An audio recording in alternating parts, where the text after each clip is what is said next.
Aujourd'hui dans Bibi Blabla, on va parler de savoir est-ce qu'on doit faire un master à moins 6 dB ou bien à moins 14 dB LUFS pour être en conformité avec Spotify.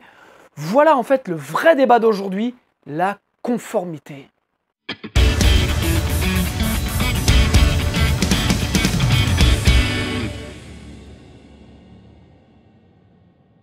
Salut à toutes et tous, c'est Jaf. Aujourd'hui dans Bibi Blabla, on va donc parler de savoir au final à combien on doit sortir un master. Donc est-ce que c'est moins 6 dB? Est-ce que c'est moins 14 dB LUFS pour être sur les plateformes? Bref, un vaste débat, il y a plein de vidéos. Et il y a notamment une vidéo qui m'a fait réagir, que je vais vous montrer un exemple. Et puis aussi, eh bien, une situation un peu personnelle, puisque il y a quelque temps, un de mes apprenants que j'ai formé sur la partie mixage, eh bien, a vu son album terminé, il est en train de préparer le mastering. Le label lui a demandé de fournir un mastering à moins 6 dB, ce qu'il a refusé, puisque en fait, il avait fait sa prod lui-même, et donc il a mixé en respectant la dynamique, et donc il ne souhaite pas fournir à ses fans, aux gens qui vont découvrir sa musique, eh bien quelque chose d'écrasé. Donc on va voir un petit peu ce que je salue et ce que j'applaudis. Bravo David. Et en fait, le débat d'aujourd'hui, c'est un petit peu de regarder ce qui se dit. Vous avez plein de tutos là-dessus. Moi, il y a un tuto qui m'a fait réagir, qui m'a donné l'idée de cette vidéo. Et puis, je vais vous expliquer, moi, eh bien, quelle est ma philosophie vis-à-vis de ça. Bref, on va voir ça, j'irai dans le cadre de cette vidéo. Donc, avant de démarrer, vous avez dans le descriptif une formation gratuite, les amis.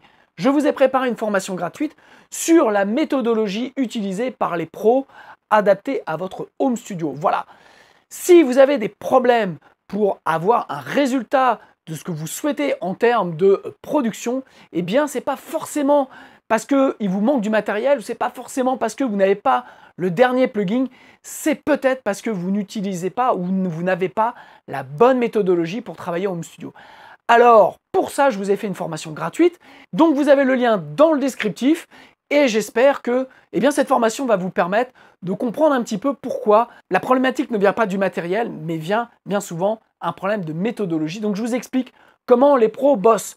Voilà, donc maintenant, revenons-en, j'irai à notre débat. Moins 6 dB, moins 14 dB, déjà, qu'est-ce que ça veut dire? Alors, vous pouvez voir, si vous êtes musicien, que voilà, on peut vous demander des masters forts, on peut vous demander des masters moins forts. Vous avez, vous, ce que vous avez envie d'entendre, et je crois que c'est vraiment là le débat le plus important, c'est de savoir ce que vous avez envie d'entendre. Moi, je vais vous expliquer ce que j'aime entendre et comment je travaille, mais ça n'est pas une vérité. La vérité est ailleurs, les amis. Donc l'idée, c'est que cette vidéo vous donne un point de vue, vous donne des pistes de réflexion, vous donne un petit peu un cheminement de pensée qui peut vous aider en fonction de là où vous en êtes, un petit peu dans votre parcours, dans le home studio, dans la production de projets. Eh bien, ça va vous donner une piste supplémentaire. En aucun cas, j'estime avoir, la vérité. Deuxièmement, en aucun cas, ce que je fais pour moi est forcément la règle. Voilà, il n'y a pas de règle. La vérité, c'est qu'il n'y a pas de règle. Vous pouvez écouter plein d'albums, et c'est ce qu'on va voir. Eh bien, en fait, les formats de fin, le mastering est vraiment différent. Alors moi, pour ceux qui me suivent depuis un moment, j'ai fait plein de vidéos là-dessus, donc je vais vous mettre au fur et à mesure de cette vidéo-là, je vais vous mettre des liens en haut où vous avez eh bien, des liens sur des anciennes vidéos que j'ai fait, notamment le mastering en 2020. Voilà comment je vous explique ma vision du mastering. J'ai fait aussi le volume des masters en 4 parties. C'était au tout début de la chaîne Bibi Blabla. Bref, c'est un peu un marronnier chez moi. Le volume des masters, le dB LUFS, bref, tout ça. Mais là, je voudrais réagir un petit peu eh bien, à ce qui s'est passé donc pour mon ami David, sachant que le label lui a demandé ça, et puis un petit peu la règle. Donc je vais commencer déjà par une vidéo que j'ai vue il n'y a pas longtemps, ce qui m'a donné l'idée de cette vidéo. C'est la vidéo de David Campus du site Advanced Music Production, donc qui a fait une vidéo récemment sur un peu le même sujet, comment on doit masteriser, -14, -6.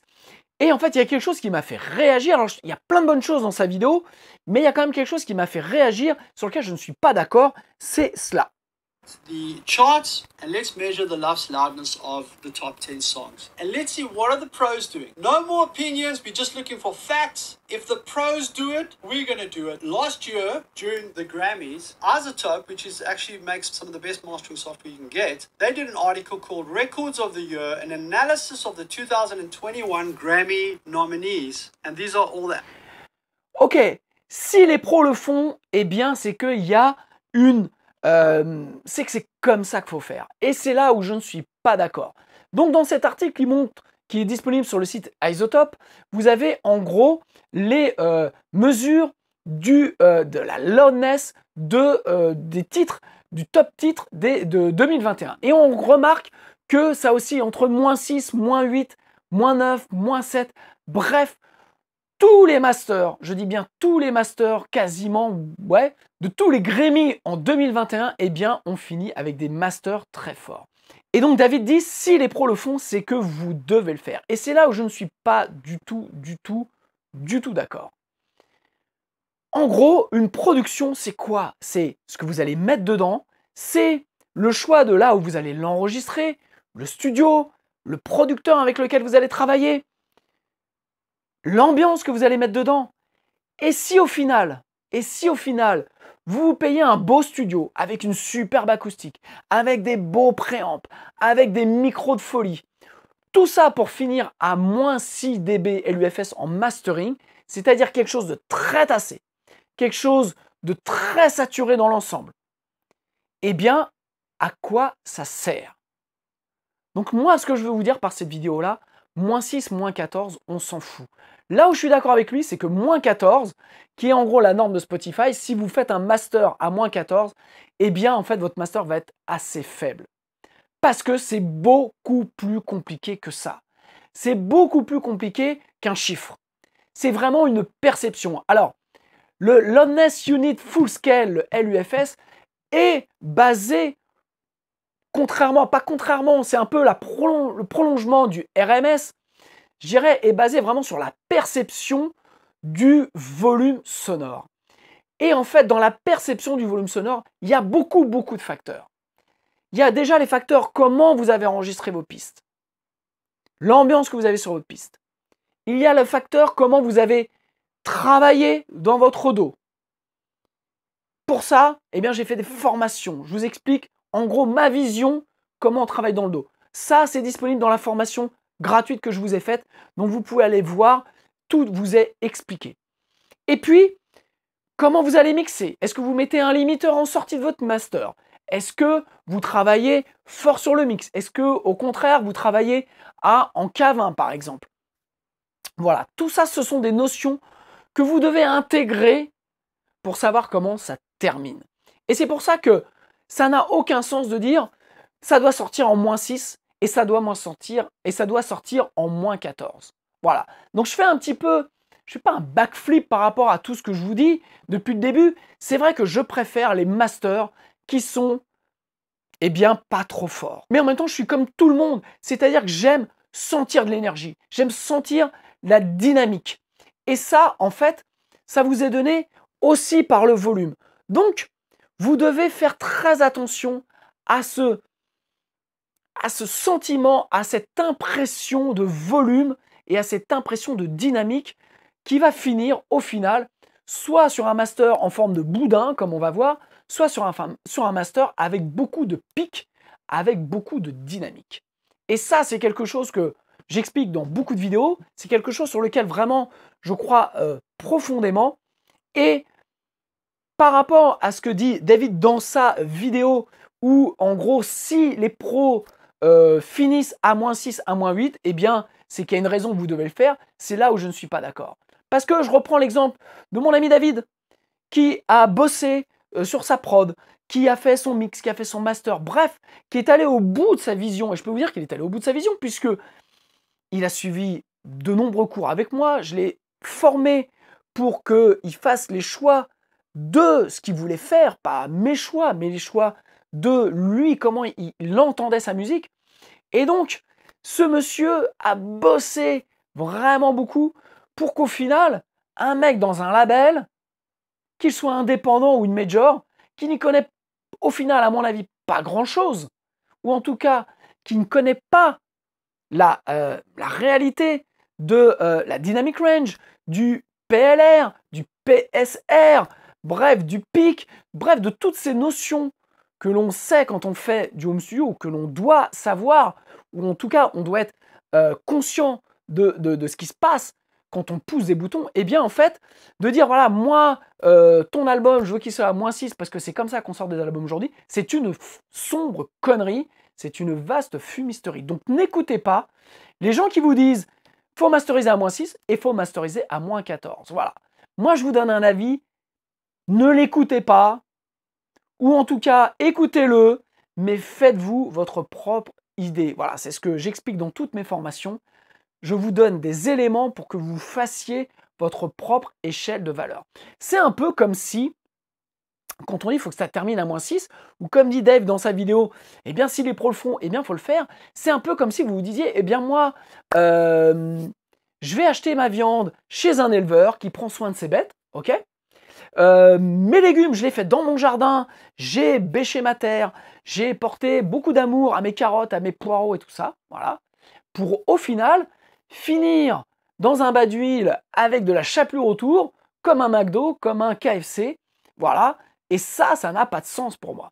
C'est-à-dire que si vous faites votre prod dans une grande pièce avec une superbe acoustique et que vous captez cette acoustique, si vous finissez à -6, il y a de fortes chances que tout ça eh bien, soit détruit. Parce que pour arriver à des volumes aussi forts, eh bien, il va falloir compresser, eh bien, il va falloir clipper, eh bien, il va falloir limiter, eh bien, il va falloir mettre de la saturation aussi sur l'ensemble, sur des pistes individuelles pour aller chercher toujours cette quête sans fin de loudness, d'avoir l'impression d'être plus fort que le voisin, d'avoir l'impression d'être plus gros que le voisin.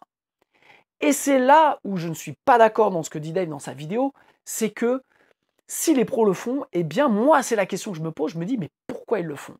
Et au final, peut-être qu'ils le font parce que les maisons de disques leur demandent, et peut-être parce que les artistes pensent que c'est comme ça que ça doit être fait, c'est comme ça que ça doit finir, et que eh bien on doit suivre le mouvement. C'est comme on nous a dit pendant un moment donné, eh bien que la nouvelle économie de la musique, c'était obligatoirement par les plateformes de streaming et de téléchargement.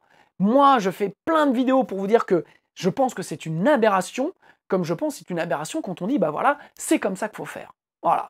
Donc, il y a d'autres chemins, il y a d'autres possibilités, et on le voit aujourd'hui par rapport à Spotify, eh bien, il y a le vinyle, il y a le CD qui revient fort, et je vous prépare une vidéo là-dessus, mais ça, c'est un autre sujet.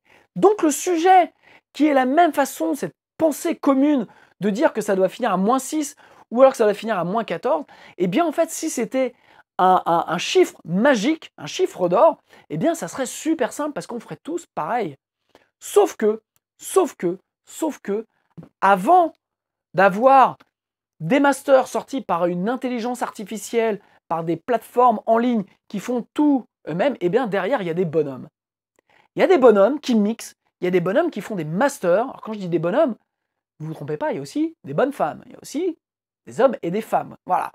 Donc, il y a des êtres humains, hommes ou femmes, qui jouent de la musique, qui posent des micros à des endroits stratégiques, qui vont pousser des faders d'une certaine manière, qui vont compresser ou équaliser d'une manière parce que c'est la leur, parce qu'ils l'entendent avec leurs oreilles.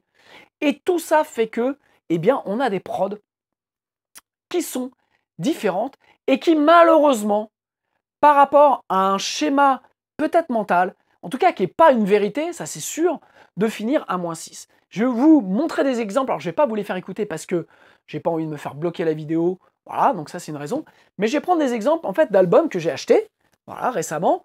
Alors, pour ceux qui me suivent, vous savez que je suis plutôt rock en général, mais c'est valable que ce soit dans le rock, c'est valable dans la pop, c'est valable dans n'importe quel style de musique. C'est bien la preuve que peu importe le style, eh bien, en fait, il y a un espèce de schéma intellectuel qui dit que faut que ça sorte fort.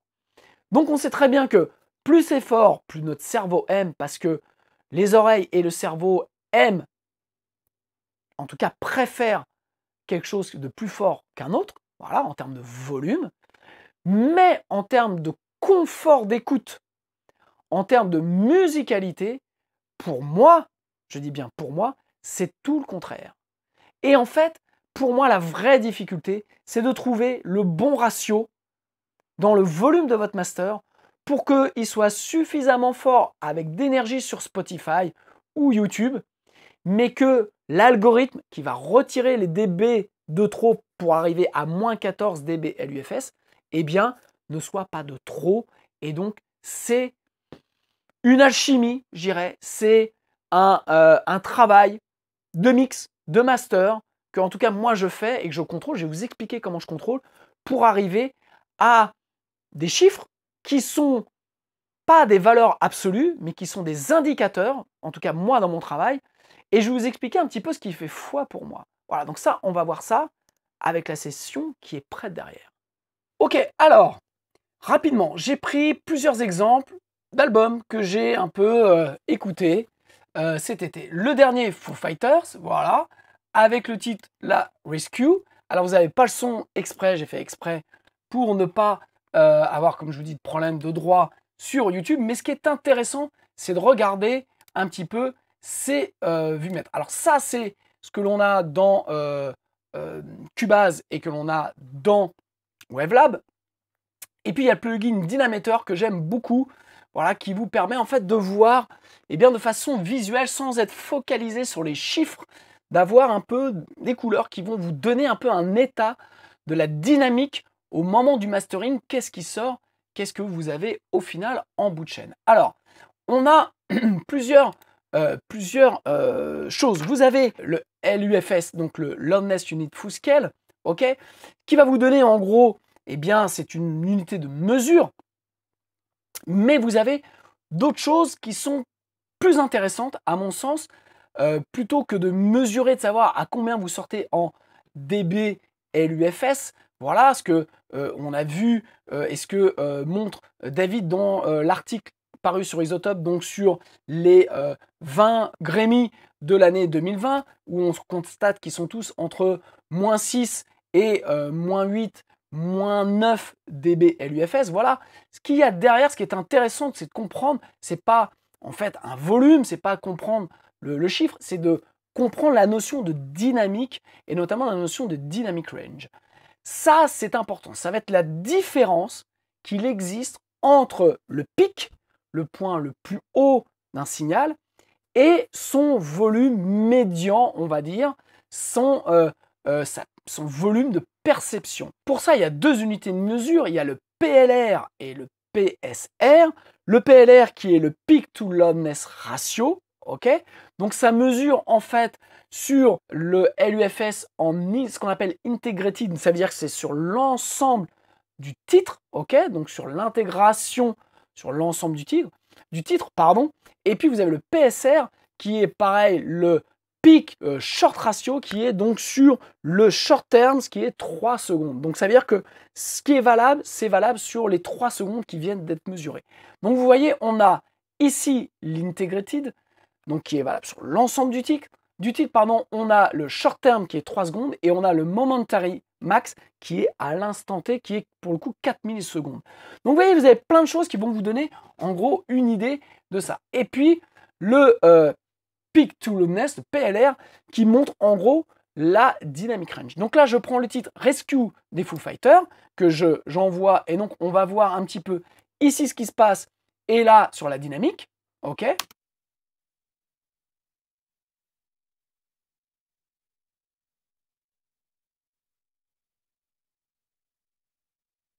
Ok, je donne un exemple. Voilà, on a Momentary Max moins 5.5 LUFS. Ok, donc qu'est-ce que ça veut dire? On a sur le Peak to Loudness, on a 6.7. Ok, donc là, on est bien sur le très court terme, moins 5,5. Sur le peak to luminance, donc sur la partie integrated, on serait à 6,7.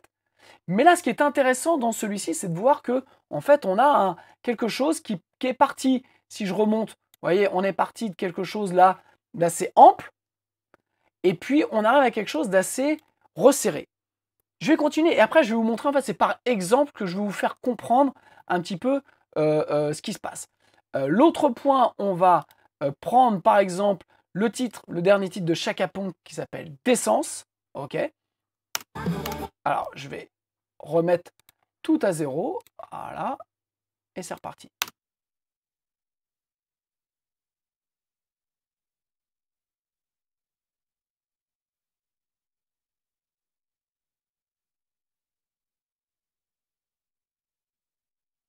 Ok. Là, on voit, on est tombé à moins 3. Tout à l'heure, on était à moins 5, moins 6. Ok. Moins 5,5 en momentary et en integrated, on était à moins 6,4. Et là, on était à moins 6,7. Donc là, on est à moins 5. Et là, on voit bien sur ce vumètre-là que eh bien, ça monte pas très haut. Je ne rentre pas plus dans le détail, je veux juste vous compreniez par comparaison.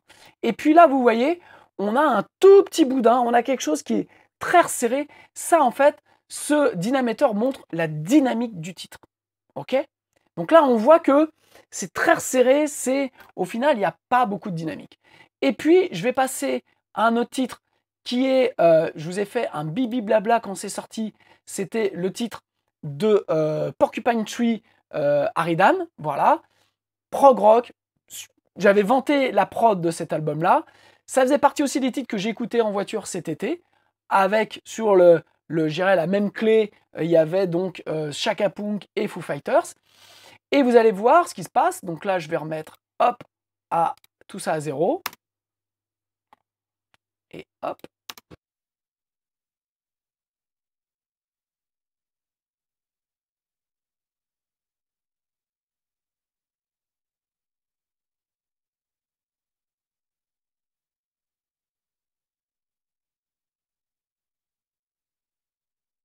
Ok, et je vous ai mis la partie la plus forte en plus du titre. Et donc, vous voyez, on a 12,5. Vous voyez là comment on monte, alors que tout à l'heure, c'était cantonné dans le bas.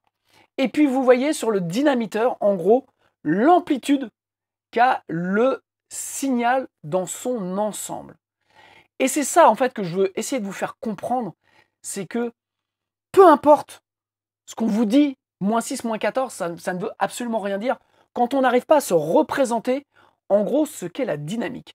Et je trouve que ces deux exemples, sans entrer forcément dans les chiffres, ces deux exemples visuels vous permettent de savoir si vous avez de la dynamique ou si au contraire, vous n'en avez plus du tout.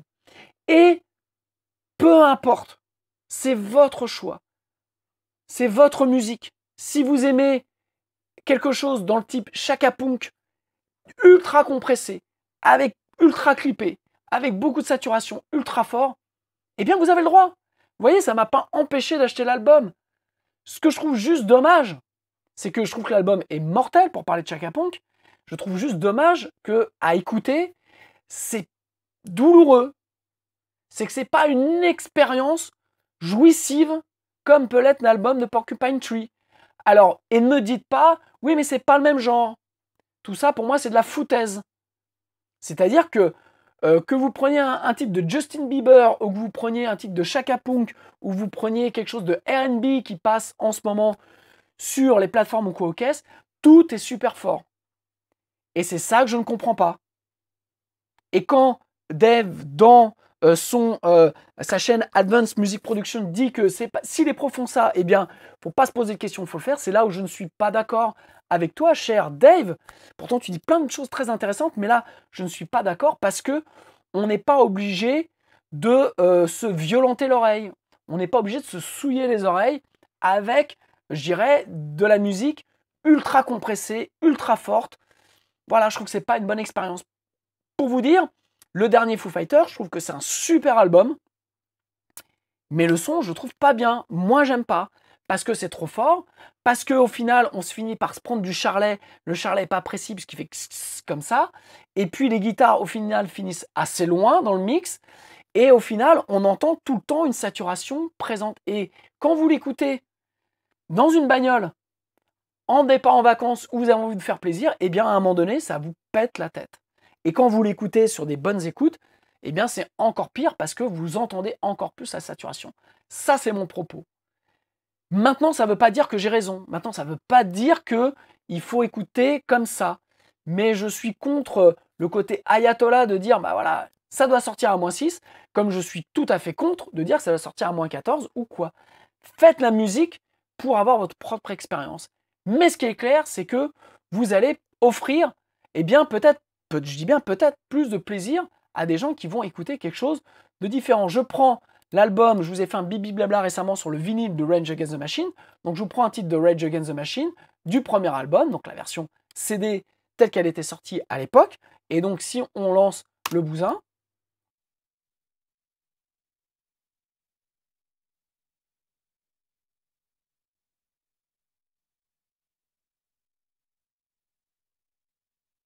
vous voyez, là, on a de la dynamique. C'est-à-dire qu'il y a un moment dans le titre où forcément ça va pousser. Et donc, là, on le voit bien, ça passe en rouge.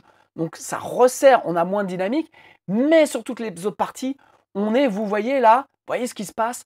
Et ça, pour moi, c'est parlant. C'est parlant de la dynamique qu'a votre titre. Et quand je fais mes masters, eh bien moi, je suis focus sur ce dynamiteur parce que ça me permet de voir quand je déconne ou quand je vais trop loin.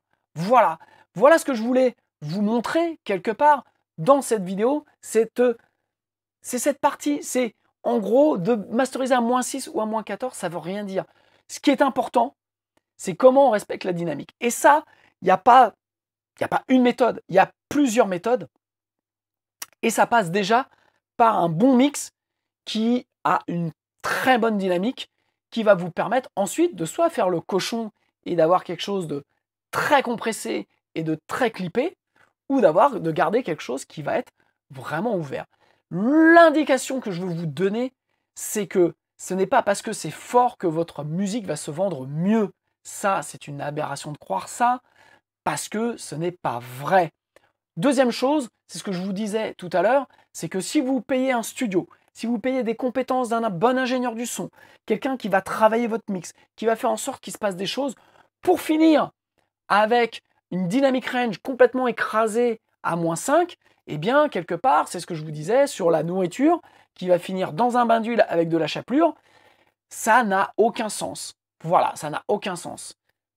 Il faut aller au bout de sa vision. Et ce que je veux vous dire, c'est que soyez pas focus sur à quel volume doit sortir votre musique, soyez focus sur le respect sur ce que vous voulez faire de votre musique. Quelle expérience vous voulez donner aux gens qui vont acheter votre album, aux gens qui vont écouter votre musique pour ça. Moi, je vais vous donner un dernier trick, voilà, c'est que je vous parle de dynamiteur quand je masterise, je travaille beaucoup avec ce vumètre-là. Et puis, je vais vous montrer aussi autre chose, c'est-à-dire qu'après, ma musique, eh bien, je passe sur le loudness penalty pour contrôler, en gros, eh bien, sur les plateformes, à combien ma musique va être cutée. Voilà. Donc là, je vous ai mis le titre de Foo Fighters Rescue, donc qui va se faire couper la tête à -7, plus de -7 dB. Voilà, donc c'est beaucoup. Ensuite, je vous ai mis le titre de Chaka Ponk, c'est 9 dB 3, c'est colossal. Voilà, donc ça c'est énorme.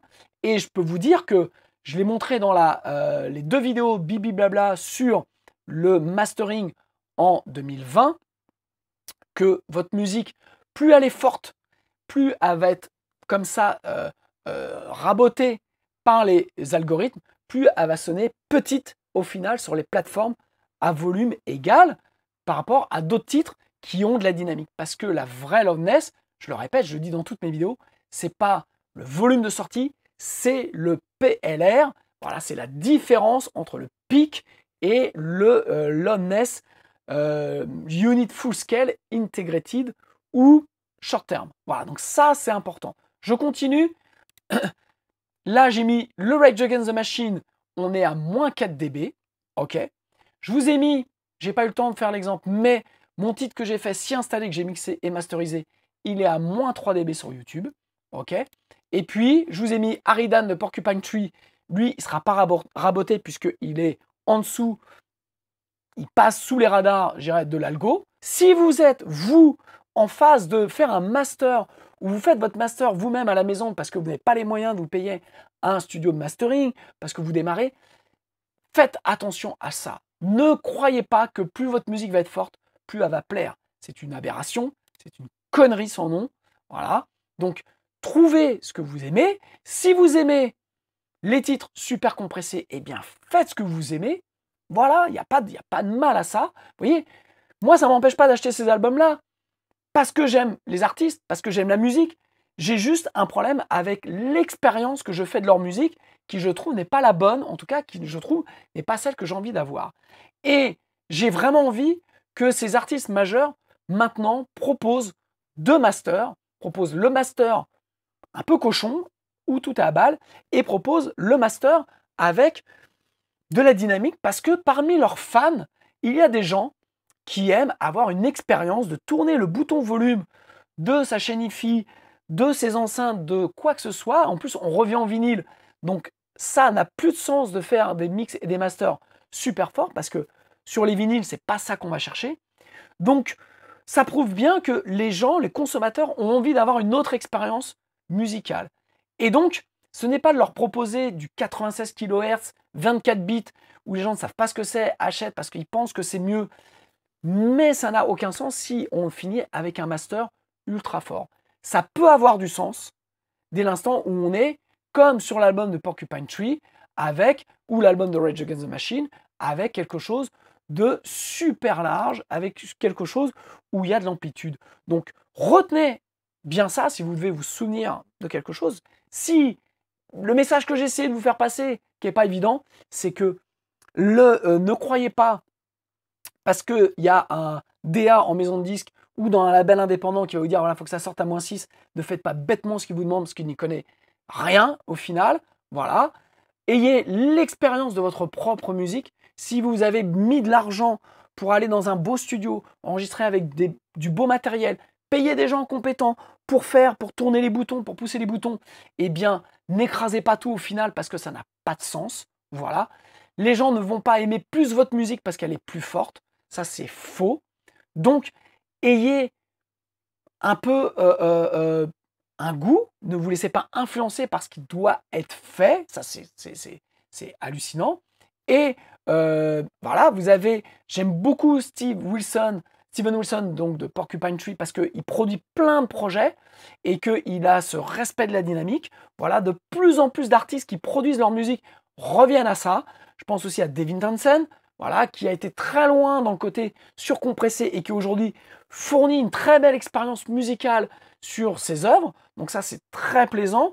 Je pense aussi au dernier album du groupe de métal Avenged Sevenfold, voilà, mixé par Andy Wallace, masterisé par je ne sais plus qui, mais qui est très cohérent dans le ratio, je dirais, volume, perception et volume, on va dire, en respect de la dynamique.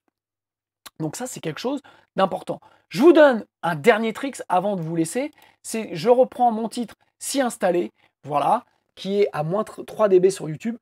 Tout ce que je fais pour moi ou pour mes clients, je fais en sorte, moi, ma règle, c'est que ce soit au maximum à -4. C'est-à-dire quand j'ai fini mon master et que je le mets dans l'Omnes Penalty pour voir à combien il va être raboté sur les plateformes, il faut que maximum ce soit -4. L'idéal, c'est -3. C'est-à-dire que -3, j'ai le très bon ratio, je trouve, perception de la dynamique sur une chaîne, sur n'importe quoi, donc sur le format web tel que je vais le vendre, ok, tel que mes clients vont le vendre. Et si c'est mis sur une plateforme, eh bien, ce qui est retiré n'est pas dommageable à la dynamique du titre. Vous voyez ce que je veux dire? Ce que je vous expliquais, c'est que plus vous masterisez fort, plus comme par exemple Chaka Punk, plus on va retirer 9 dB pour finir sur une plateforme type YouTube, plus la musique au final sonnera petite, plus vous êtes dans un ratio type -3, -4, je trouve que -4, c'est vraiment le grand maximum. Et là, on a un respect de la dynamique, on a un respect de la musicalité. Et je trouve que c'est le meilleur au final pour moi. C'est mon juge de paix. C'est-à-dire que quand je fais mon master, je le mets dedans et je contrôle rapidement. En gros, si ça part en cacahuète, si je suis à -5, -6, ça m'arrive au début, quand je démarre. Et je peux vous assurer que la différence du master final que je valide, qui finit en gros à -3, et celui par lequel j'ai commencé, qui est à -5, je peux vous assurer que celui qui sonne le mieux, même sans être raboté, c'est celui qui est à -3, parce que je trouve que c'est le sweet spot de la dynamique range du PLR qui me permet vraiment d'avoir quelque chose de musical, avec de l'énergie et qui passe bien partout. Donc c'est pour ça que -14, de masteriser -14 pour les plateformes, c'est une connerie, je trouve. Trouvez juste le bon ratio et pour moi, voilà, regardez le PLR, regardez cet excellent plugin Dynameter de Meterplug, voilà, qui vous donne en un clin d'œil, vous ne regardez pas des chiffres, vous voyez là où la dynamique elle est tronquée, vous voyez, je remonte, là, bing. Et là, c'est pas grave puisque c'est juste un moment du morceau où, eh bien, forcément, ça pousse plus, donc ça donne de la dynamique au morceau puisque après, ça se remet à respirer. Faites respirer la musique est pour respirer. La musique, c'est comme jouer des notes. Les meilleures notes, c'est quand on arrête de jouer parfois. Eh bien, c'est la même chose dans un mix, dans un master. Le meilleur truc, c'est quand à un moment donné, ça respire. Voilà ce que je voulais vous dire. Eh bien, je voulais faire court. C'est raté, les amis, comme d'habitude. Et donc, je vous rappelle, si vous êtes arrivé au bout de cette vidéo, merci de vous abonner à ma chaîne YouTube. On en a besoin.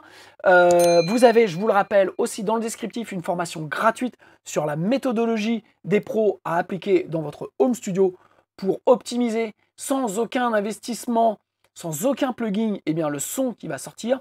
Vous avez des notions, comme je viens de vous expliquer, pour comprendre ce que vous devez faire, pour comprendre l'environnement et pour comprendre surtout quels sont vos choix et ce que vous aimez écouter. Voilà, je vous embrasse. Faites de la musique. Il n'a jamais été de meilleure période pour faire de la musique qu'aujourd'hui. Je vous embrasse et je vous dis à très bientôt. Ciao!